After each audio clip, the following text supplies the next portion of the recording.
to present a work on the effect of the digital shock that has been caused by the COVID on the learning ecosystem at 2-year distance from the beginning of the epidemic. And what is important to say is that in this article you will find the second part of the analysis that has to do with a segmentation of the target and the analysis of the qualitative data. So I have to introduce also briefly what has been shown in the first part of the study. First of all, as I say you, this study has been done 2 years after the outbreak of the pandemic, okay? So in March 2022, when the school start to come back to the normality of a sort of a new normality. In each study that we have performed, we have some goals. And here I concentrate only on 2 of the goals that we had in the last investigation. So the first one is investigate the influence of this period on individual well-being of teachers and principal.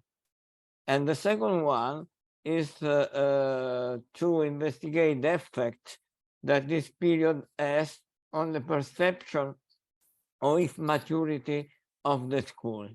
And of course, consider as a learning ecosystem. Just to make clear what does mean individual well-being. We have an individual well-being that is perceived by individual, and we have a well-being that is caused by the characteristic of the context. Altogether give what we call smartness well-being, that is a multi-dimensional factor. But here we concentrate only on the, this layer of the individual well-being, where they are positioned with respect to the general well-being or smartness. Basically, they map the top layer of this construct, has to do with social interaction, relatedness, satisfaction, challenge that has to do with the competence and the flow state, and self-realization that has to do, of course, with autonomy. That means also extrinsic and intrinsic motivation. And the result that we got, we observed an increase of well-being, personal well-being, in both, in all the in all the factors that contribute to the construct, and much higher in the principal than in the teachers, that of course had a more operative role. So maybe they were more fatigued by the period. And here you have such a visual of this difference. So the green space gives you the difference between the increase of well-being between a principal and teacher. The second factor, as I say you, is the perception of about the immaturity of the schools, because of course the smartness of the school is provided, of the ecosystem is provided by all these levels, but behind those levels there are also the techno infrastructure that operate as a sort of amplifier factor. And this can be defined, as I say you before, as immaturity.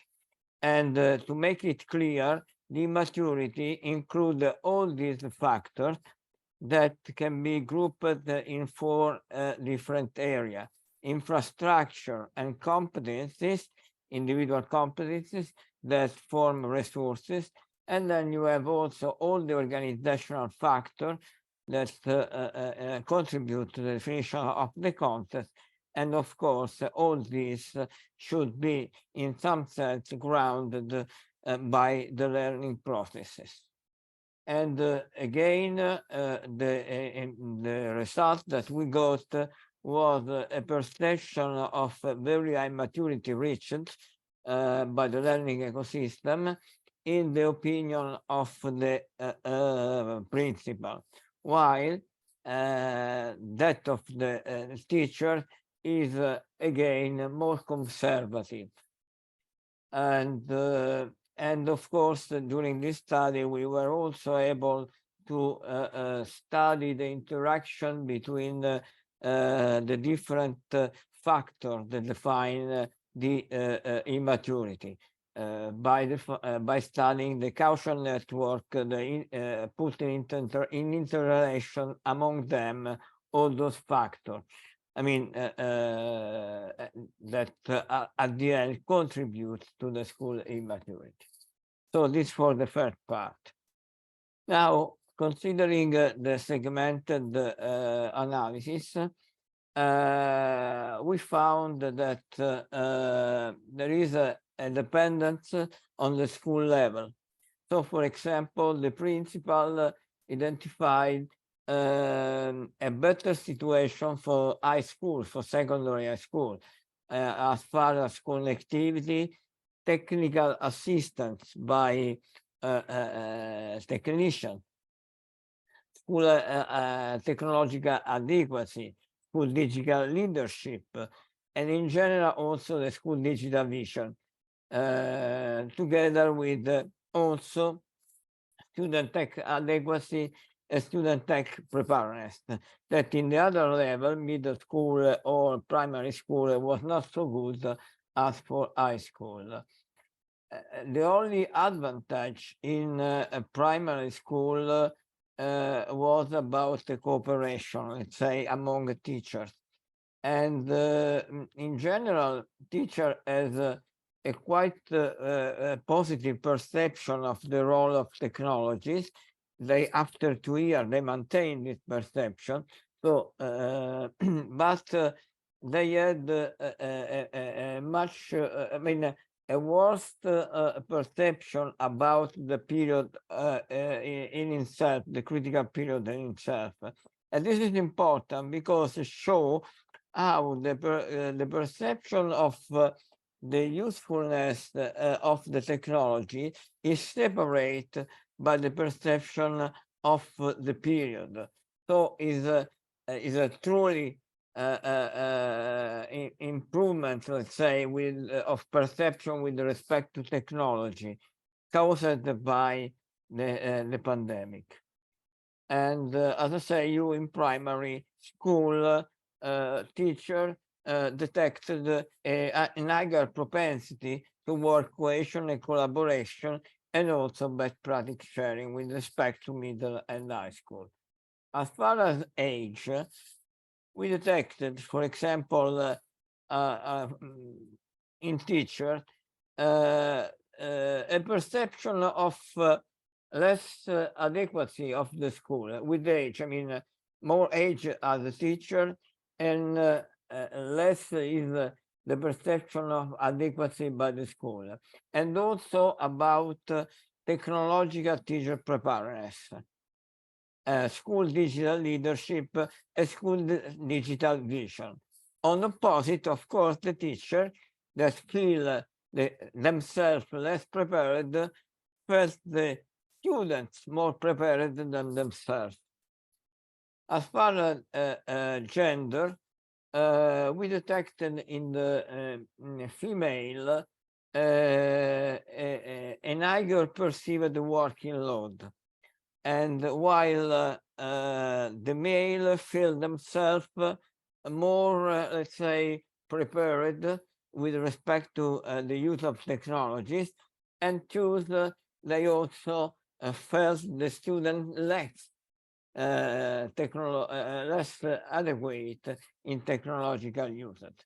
And probably because of that, because they felt themselves more prepared than male, also the well-being factors of male emerged as less increased with respect to those of female.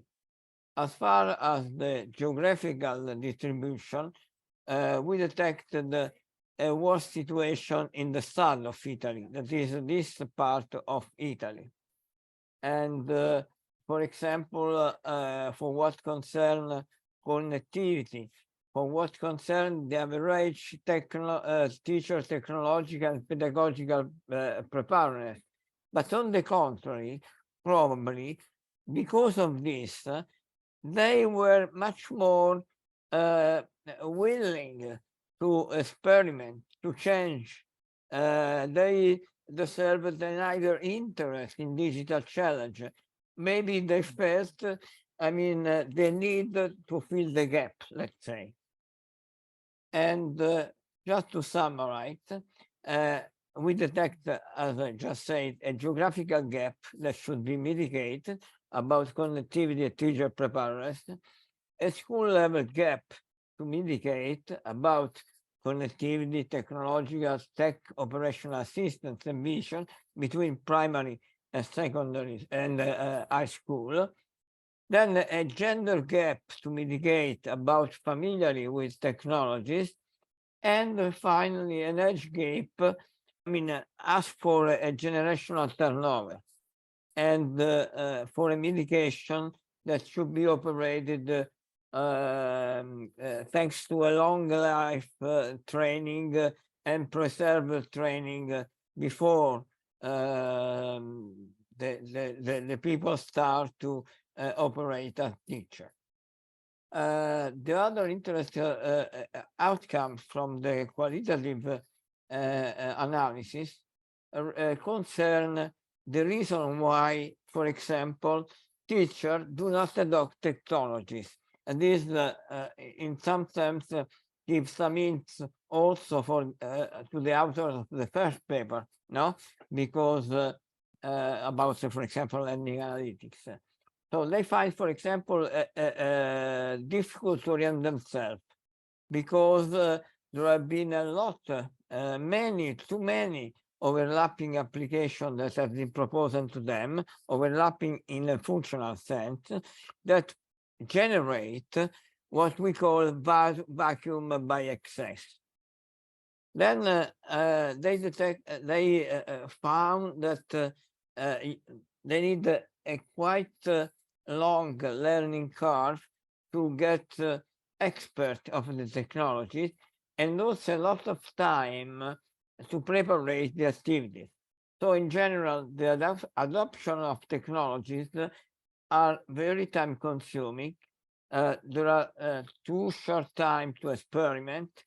And of course, also there was some problem with the good, with the quality of the interaction with the technologies that are not very well cured by the designer. Then some people were concerned with the lack of didactic effectiveness and the scarce disciplinary adaptation of some technologies. And of course, a lot just noticed, highlighted the obsolescence of technology, the rapid obsolescence of technology, and the cost of subscription that are not any longer for free for many technology after the pandemic. What about the future expectation to use technology? What lasts after the pandemic? Well, going from primary to high school, from top to down, they see the technology as a way to access to a huge and unlimited amount of digital resources. So web is seen as the new encyclopedia. Then again, toward the middle school, they intend to use technology to stimulate playful didactic approach and also methodological innovation. okay? And teachers also understood the potentiality of technology to foster in themselves and also in the student the development of digital and social skills. And at the level of high school, technologies are seen very useful to stimulate interdisciplinary, but also to assist specialized disciplinary teaching.